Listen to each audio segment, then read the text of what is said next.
दोस्तों, एक मंत्री के बेटे द्वारा आरोप लगाए जाने पर थानेदार जो होता है एक लड़की को गिरफ्तार कर लेता है। दोस्तों, उसे रात में ही थाने ले आता है और लॉकअप में बंद कर देता है। दोस्तों, बंद करने के बाद उस पर इतनी गहरी जुर्म लगाई जाती है कि उसने उसके कार के शीशे को तोड़कर उसमें से गहने चुरा लिया है। दोस्तों, इतना सुनने के बाद एक धोती कुर्ता और लुंगी पहने हुआ और सर पे गमछा बांधे हुआ वो एक आदमी आता है और कहता है थाने के बाहर कि मेरी भतीजी अंदर लॉकअप में बंद है, मुझे उससे मिलना है।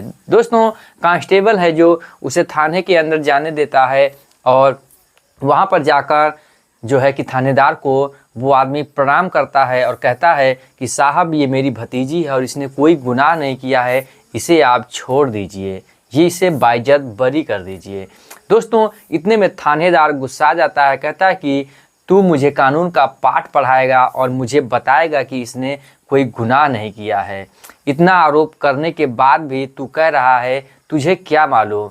तो वो जो लुंगी और धोती कुर्ता पहने हुआ था आदमी, वो कहता है कि मैं इस मामले को पूरी तरीके से जांच किया हूँ, वहाँ पर इसकी कोई गलती नहीं है और इसकी कोई दोष नहीं है, इसे आप छोड़ दीजिए। दोस्तों, जो थानेदार होता है उसका गुस्सा 7वें आसमान पे पहुँच जाता है और कहता है कि तू मुझे बताएगा कि इसने गुनाह किया है या नहीं किया है।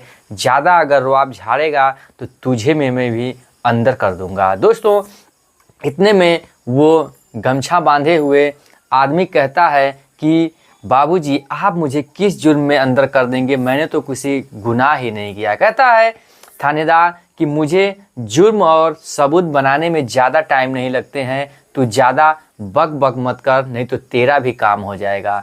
दोस्तों, उसके बाद लाख समझाने पर भी उस आदमी को थानेदार नहीं सुनता है और मार गुस्से से आग बबूला होने लगता है। वो लुंगी पहने हुए एक साधारण सा मजदूर लग रहा आदमी फिर कहता है कि आप इस लड़की को छोड़ दीजिए, लेकिन थानेदार नहीं सुनता है। फिर भी वो कहता है कि आपने इसको रूल उल्लंघन करके इसको आपने, एक तो महिला ये लड़की है जिसे आपने रात में अरेस्ट किया, आप इसे अरेस्ट नहीं कर सकते हैं, और आपने अरेस्ट किया भी तो लेडीज़ कांस्टेबल नहीं थी और आप लाके लॉकअप में बंद कर दिया। इतना बड़ा आपने जुर्म किया है और यहाँ पर कोई भी लेडीज़ कांस्टेबल पुलिस भी नहीं है, आप ऐसे कैसे रख सकते हैं। इसकी पूछताछ आपको जाके घर करनी होगी।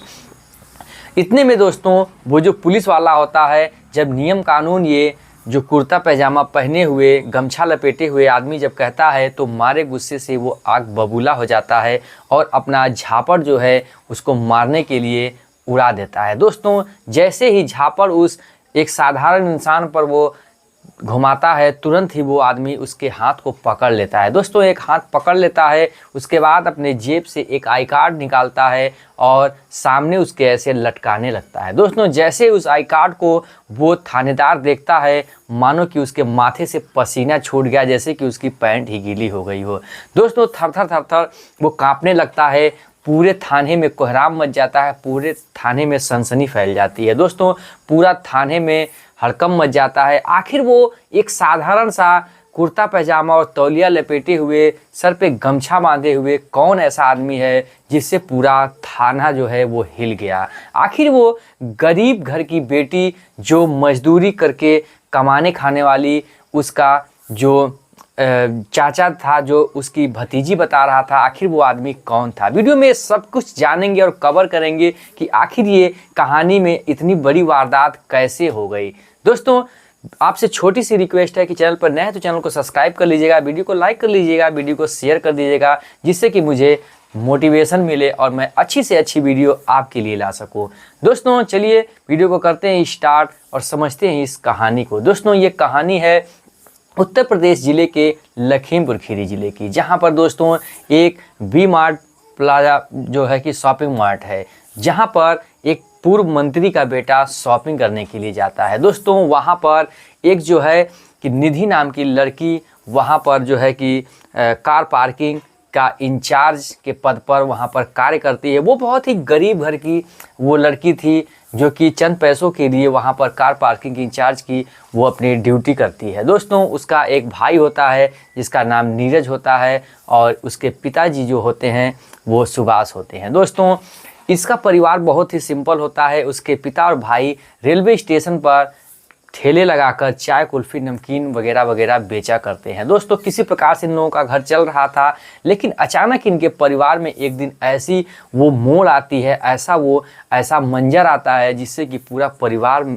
ही खड़बड़ा जाता है। दोस्तों मंत्री का जो बेटा है होता है उस मार्ट में जाता है और अपने कार को पार्किंग करने लगता है और वो बहुत ही गलत ढंग से पार्किंग कर रहा था, जिससे कि और सारी जो गाड़ियां आने वाली थी वो गाड़ियां उस पार्क के अंदर नहीं आ पाती। दोस्तों चूँकि जो निधि थी वो कार पार्किंग का इसे जिम्मा सौंपा गया था, तो इसे कार पार्किंग सही कराना था। दोस्तों ये मना कर देती है, कहती है कि आप ऐसे कार पार्किंग नहीं कर सकते हैं, आपको यहाँ नहीं यहाँ खड़ा होना होगा। दोस्तों जो पूर्व मंत्री का बेटा होता है वो दारू पिए नशे में धुत होता है और वो कहता है कि मुझे पार्किंग की तरकीब सिखाएगी। 2 कौड़ी की औरत 4 पैसों के लिए तू यहाँ काम कर रही है और मुझे जो है कि पार्किंग करना सिखाएगी। दोस्तों इतने में झड़प होती है और निधि भी अपनी ईमानदारी और कड़क के नाम से जानी जाती थी। वो अपनी ईमानदारी से ही अपना काम कर रही थी, वो भी जो है उस मंत्री के बेटे से लड़ जाती है। दोस्तों फिर भी मंत्री का बेटा कहता है कि तू जानती नहीं है, मैं तुझे खड़े से खड़े ही तुझे उठवा दूंगा, तेरे साथ ऐसा कर्म करूंगा कि तूने सपने में भी नहीं सोचा होगा। बहुत हड़काता है, बहुत कुछ कहता है, लेकिन निधि जो है वो डरती नहीं है, कहती है तुम्हें पार्किंग यहाँ करना ही होगा, अन्यथा तुम कार लेकर जा सकते हो। दोस्तों तुरंत ही मंत्री का बेटा जो होता है वो फ़ोन अपना निकाल लेता है। दोस्तों फ़ोन निकाल कर अपने दोस्त जो है एक थानेदार उसे फ़ोन करता है। दोस्तों शायद का संयोग था कि उस जो थानेदार का पोस्टिंग थी वो उसी एरिया में थी। दोस्तों थाना कोतवाली पड़ता था, वहीं पे उसकी पोस्टिंग थी, वहीं का वो थानेदार था। फ़ोन करता है तो वो उस समय उसी ही शॉपिंग मॉल में ही वो शॉपिंग कर रहा था। दोस्तों कहता है कि ठीक है मैं अभी आ रहा हूँ यहीं पे।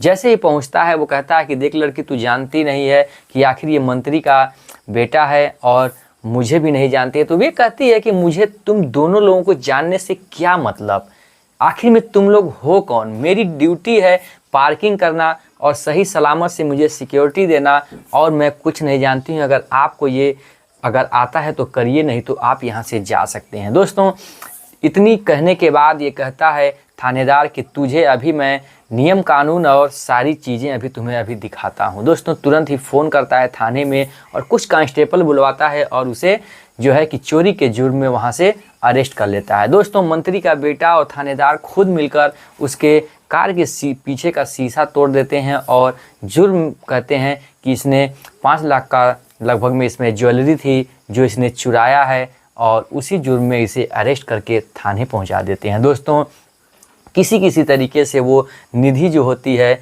वो फ़ोन लेकर अपने भाई के पास फ़ोन करती है और उसके भाई और पिता जानते हैं और तुरंत ही वो लोग अपने काम को छोड़कर जो है कि थाने कोतवाली में पहुंचते हैं। दोस्तों जो कोतवाली सदर है वो पास के ही रेलवे स्टेशन से थोड़ी ही दूरी पर है, जहां पर पहुंचते हैं और थानेदार साहब से मिलते हैं। बहुत ही हाथ जोड़कर विनम्र निवेदन करते हैं कि मेरी बहन ऐसा नहीं कर सकती, हम लोग गरीब परिवार के जो है कि आदमी हैं, हम लोग 10-5 हज़ार रुपये के लिए अपनी मेहनत मजदूरी करते हैं, कमाते हैं, ईमानदारी से करते हैं, ऐसा ये चोरी नहीं कर सकती है। थानेदार साहब आपकी जो है कि भूल हो गई होगी, ज़रूर आपसे कोई गलती हो गई होगी, आप इसे माफ़ कर दीजिए, मैं ज़िंदगी भर आपका शुक्रगुजार रहूँगा, मैं गुलामी करूँगा। दोस्तों लेकिन थानेदार जो है वो लाख नहीं सुनता है, कहता है कि इसे तो एक दिन हवालात गुजारना ही पड़ेगा। दोस्तों जब इतना सब कुछ कह के वो लोग थक जाते हैं तो उसकी बेटी भी अपने पिता से कहती है कि अगर कुछ भी हो जाए, अगर आप लोग आज मुझे नहीं ले जा पाए तो कल तुम लोग मेरे लिए मुझे देखने मुझे ढूंढने के लिए मत आना, क्योंकि मैं इस ज़िंदगी में इस दुनिया में नहीं रहूँगी। दोस्तों वो लड़की जो है वो समझ जाती है कि ये मंत्री का बेटा और ये थानेदार मेरे साथ ज़रूर कुछ ना कुछ दुष्कर्म करने वाले हैं, जिससे कि मुझे थाने में बंद करके एक रात की बात कर रहे हैं कि ये कल तक इसका दिमाग ठिकाने में आ जाएगा। दोस्तों वो मनसा समझ रही थी, इसलिए अपने परिवार को आगाह करती है। दोस्तों लाख मनाते मनाते उसके भाई और पिता थक जाते हैं, लेकिन थानेदार जो है अपनी जिद पर अड़ा रहता है और वो उसे नहीं छोड़ता है। दोस्तों फिर ये लोग निराश होकर घर पर पहुंचते हैं। तभी जो है कि उसके बेटे जो है, जो नीरज है, उसे याद आता है कि कुछ दिन पहले जो है कि यहाँ के लखीमपुर खीरी ज़िले के डीएम साहब जनता दरबार लगाए थे और एक ऑनलाइन नंबर जारी किए थे जिससे कि उनसे डायरेक्ट कांटेक्ट हो सकता है और अपने दिल की बात आप लोग बता सकते हैं। दोस्तों वो तुरंत ही उस सोशल मीडिया पर जाता है और उन पुराने दिनों की वो बैठक को, वीडियो की जो पब्लिश को ढूंढता है, उसमें उसे नंबर मिल जाता है। दोस्तों जो नीरज होता है तुरंत कॉल करता है और उधर से नंबर रिसीव ही हो जाता है। दोस्तों रात का समय लगभग 9-10 बज रहा था। इत्तेफाक उसकी किस्मत की कॉल जो है कि डीएम साहब का जो है कि रिसीव हो जाता है। दोस्तों डीएम साहब बोलते हैं हेलो मैं बोल रहा हूं। तो ये बोलता है कि क्या मैं डीएम साहब से बात कर रहा हूं? तो कहते हैं हाँ मैं डीएम साहब ही बोल रहा हूं, जिलाधिकारी ही बोल रहा हूं। दोस्तों नीरज जो है वो आंसुओं की धार गिरने लगती है। दोस्तों वो रो ही रहा था, कुछ कह नहीं पा रहा था।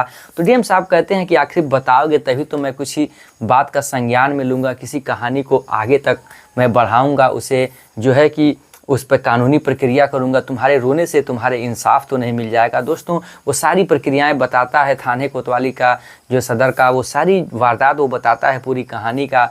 दोस्तों उसके बाद वहाँ पर बहुत सारी कंप्लेनें थाने से जा चुकी थी कि यहाँ का थानेदार जो है वो बहुत ही भ्रष्ट और जो है कि निकम्मा इंसान है। वो बहुत ही लड़कियों को गलत निगाहों से देखता है और गलत सैल्यूट करता है। दोस्तों आज डीएम साहब सोच ही लेते हैं कि आज इसे सबक सिखाना ही होगा, आज इसे सादे भेष में चलना होगा और इसकी जो है कि गुप्त जांच करनी होगी कि आखिर ये भ्रष्ट है या फिर इसे गलत ऐसे जो है कि डिपार्ट की बदनामी के लिए कहा जा रहा है। दोस्तों फिर करते क्या है, अपने डिपार्ट को आगाह करते हैं और जो है कि नीचे लुंगी लपेटते हैं और एक फटा सा कपड़ा पहनते हैं और सर पे एक रुमाल बांधते हैं, मानो कि एक किसान जैसा वो भेष बनाते हैं और कॉलर में अपने एक कैमरे को लगा लेते हैं। दोस्तों इतना भेष बनाने के बाद कोतवाली से थोड़ा देर पहले रुककर और वो पैदल जो है कि सफ़र करते हुए कोतवाली में पहुंचते हैं। दोस्तों जैसे ही बाहर पहुंचते कांस्टेबल पूछता है तो 10 बजे रात को इधर थाने में क्या करने जा रहा है? डीएम साहब कहते हैं बाबूजी मुझे मेरी भतीजी अंदर बंद है, उसी के एक सिलसिले में मैं थानेदार साहब से कुछ आपसी बात करने जा रहा हूं जिससे कि मैं छुड़ा सकूं। हंसते हुए कांस्टेबल कहता है ठीक है जाओ अपना हिसाब किताब कर लो, हो जाए तो फरिया लो, नहीं तो आज तो उसकी ज़िंदगी बर्बाद ही होने वाली है। दोस्तों वो समझ जाते हैं जो डीएम साहब होते हैं कि इन लोगों की मंशा क्या है। दोस्तों अंदर जाते हैं और थानेदार साहब से कहते हैं कि बाबूजी आपने जो एक निधि नाम की लड़की को अरेस्ट किया वो मेरी भतीजी है, उसका कोई गुनाह नहीं है, उसने कोई जुर्म नहीं किया, उसे आप छोड़ दीजिए, आपने क्यों उसे जो है कि अरेस्ट कर लिया है। दोस्तों इतने में थानेदार गुस्सा हो जाता है और कहता है कि तू मुझे बताएगा तू जो है कि थानेदार है या मैं हूँ? तो कहते हैं जो डीएम साहब होते हैं कि नहीं सर आप ही हैं जो कि थानेदार। तो कहता है कि मुझे पता नहीं है कि उसने जुर्म किया है या नहीं, तू मुझे बताएगा। तो थानेदार इतने पे गुस्सा हो जाता है और ये सब बातें कहता है। दोस्तों इधर जो डीएम साहब होते हैं कहते हैं कि देखिए मैंने भी जो है कि पता लगाया है, इसकी कोई गलती नहीं है, आपने झूठ मूठ में इसे अरेस्ट कर लिया है। वो कहता है कि तुम मुझे ज़्यादा मत बना, नहीं तो तुम्हें भी किसी धारा को लगाकर अरेस्ट करके अंदर डाल दूंगा। तो इतने में डीएम साहब कहते हैं कि आखिर तू मुझे कैसे, आप साहब बाबूजी कैसे आप मुझे अंदर डाल देंगे, मैंने तो कोई जुर्म नहीं किया। तो कहता है थानेदार देख मुझे जुर्म और सबूत बनाने में ज़्यादा समय नहीं लगते हैं, मैं 2 मिनट में जुर्म और सबूत सारे बना लूँगा और तुझे अंदर डाल दूँगा। देख तू ज़्यादा मुझसे बकवास मत कर और तू चला जा यहाँ से, मेरा वैसे भी दिमाग ख़राब है। दोस्तों डीएम साहब जो है वो धीरे धीरे बात को बढ़ा रहे थे, फिर कहते हैं कि साहब आप छोड़ दीजिए, अभी भी मान जाइए कि एक लड़की का सवाल है और आपने वैसे भी तो गलत तरीके से आपने इसे अरेस्ट कर लिया है। ना आपने एक लेडीज़ पुलिस को ले गया, ना यहाँ पर कोई एक लेडीज़ कांस्टेबल है, और आपने एक लेडीज़ महिला को, लेडीज़ लड़की को आपने अरेस्ट करके लॉकअप में बंद रखा है, जो कि नियम कानून के बाहर है। कहता है कि मुझे नियम कानून मत सिखा, तू चला जा, मेरा दिमाग मत ख़राब कर, नहीं तो बहुत ही बुरा होगा। दोस्तों फिर भी डीएम साहब जो है कि एक साधारण भेष में आदमी का बनाए होते हैं, कहते हैं कि भाई देखिए आपको तहकीकात ही करनी थी, आप घर पे भी जाके कर सकते थे, आखिर में आपने जो जुर्म था उसको आप रात में अरेस्ट महिला को नहीं कर सकते थे। दोस्तों इतना बहुत कुछ बातें होती हैं, होते होते लास्ट में मामला जो है इसका गुस्सा 7वें आसमान पे थानेदार का पहुंच जाता है और डीएम साहब जो साधारण एक मनुष्य के रूप में खड़े थे उनके ऊपर वो झापड़ चला देता है। दोस्तों जैसे ही झापड़ चलाता है वो जो डीएम साहब होते हैं उस हाथ को पकड़ लेते हैं और मारे गुस्से में अपने जेब से आई कार्ड निकालते हैं और लहराने लगते हैं। दोस्तों जैसे ही आई कार्ड देखता है मानो कि उसकी पैंट ही गीली हो गई हो, माथे से पसीना छूटने लगता है, थर थर काँपने लगता है। पूरे चौकी में, पूरे थाने में जो है हड़कंप मच जाता है और सनसनी फैल जाती है कि आज तो बहुत ही गजब हो गया। दोस्तों डीएम साहब क्योंकि छापा मार चुके थे, सारी सच्चाई को समझ चुके थे। दोस्तों अब होता क्या है कि वो साधारण मनुष्य जो डीएम साहब थे अब वो कुर्सी पर बैठ जाते हैं। दोस्तों थानेदार जो है वो खड़ा हो जाता है। अब तक जो था कि एक डीएम साहब भले थे लेकिन अभी भी वो मजदूर और एक जो है कि साधारण इंसान के रूप में खड़े होकर उससे बात कर रहे थे और थानेदार एक गुंडों मवालियों की तरह मेज पर पैर रखकर बातें कर रहा था। दोस्तों उसके थर थर पसीना छूटने लगते हैं और फिर वो डीएम साहब उससे पूछते हैं कि चल बता अब नियम कानून, तुझे वर्दी कैसे मिल गई, कितना दिन तुझे ड्यूटी करते हुआ। तो बताता है कि मुझे लगभग 10-12 साल ड्यूटी करते हो गया। तो कहते हैं कि ऐसे भ्रष्ट कर्मचारी रहेंगे तो देश का तो भला हो चुका। दोस्तों वो कुछ नहीं बोलता है। फिर कहते हैं कि आखिर तू ये बता कि आखिर तूने महिला कांस्टेबल नहीं ले गया, महिला कांस्टेबल यहाँ नहीं है, किस आधार पर इसे जो है कि तूने अरेस्ट कर लिया। दोस्तों कहता है कि मंत्री साहब का इसने चोरी किया, उसके जुर्म में मैंने इसे अरेस्ट कर लाया। कहते हैं ठीक है ज़रा एफआईआर रजिस्टर ले आइए। दोस्तों एफआईआर रजिस्टर कांपते हुए जाता है और लेके आता है। देखते हैं तो एफआईआर रजिस्टर पर कहीं भी एफआईआर दर्ज नहीं होती है। तो कहते हैं डीएम साहब कि आखिर इसमें एफआईआर दर्ज नहीं है तो तुझने किस आधार पर इसे बंद जो है कि लॉकअप में बंद कर दिया। दोस्तों फिर कहता है कि अब एक लड़के का आदमी का फ़ोन आया था जिसके आधार पर मैंने इसे कर लिया। तो कहते हैं कि आखिर किसी का भी किस कानून किस नियम में आपको बताया गया है कि फ़ोन करने से आप किसी भी आदमी को अरेस्ट कर सकते हैं। जब तक कि लिखित में वो आदमी आकर आपको जो है कि लिखित में रिपोर्ट ना दे तब तक आप किसी भी आदमी को अरेस्ट या अंदर थाने में नहीं बंद कर सकते हैं। दोस्तों इतनी फटकार पड़ती है कि थानेदार के माथे से और मानो शरीर से पानी टपक रहा था जैसे कि उसकी पैंट ही गीली हो गई हो। दोस्तों थर थर काँप रहा था। अब उसके बोलने से बोलती नहीं निकल रही। तो दोस्तों हड़काते हैं डीएम साहब और उस लड़की को बाइज्जत बरी करवाते हैं, लॉकअप से बाहर निकलवाते हैं और उसके घर से उसके भाई और पिता को बुलाते हैं और कहते हैं कि आप अभी एफआईआर करो, मानहानि का केस दर्ज करो, एफआईआर दर्ज करो, मैं इस केस को निपटूंगा और उसे जो मंत्री का बेटा है उसे अरेस्ट करवाया जाएगा और उसके खिलाफ जो है कि एक्शन लिया जाएगा। दोस्तों उसके घर वाले राज़ी नहीं होते हैं करने के लिए, लेकिन तब भी डीएम साहब कहते हैं कि अगर आप आज नहीं करते हैं तो कल कोई और बेटी इसी मामले में सताई जाएगी जिससे कि आपको करना ही होगा। लेकिन फिर जो है उसके पिता और बेटे दोनों लोग मानहानि का जो है मुकदमा दर्ज कराते हैं, केस करते हैं। उसके बाद मामला आगे बढ़ता है, कोर्ट द्वारा सज़ा मिलती है। इधर जो इधर थानेदार था उसको निलंबित कर दिया जाता है और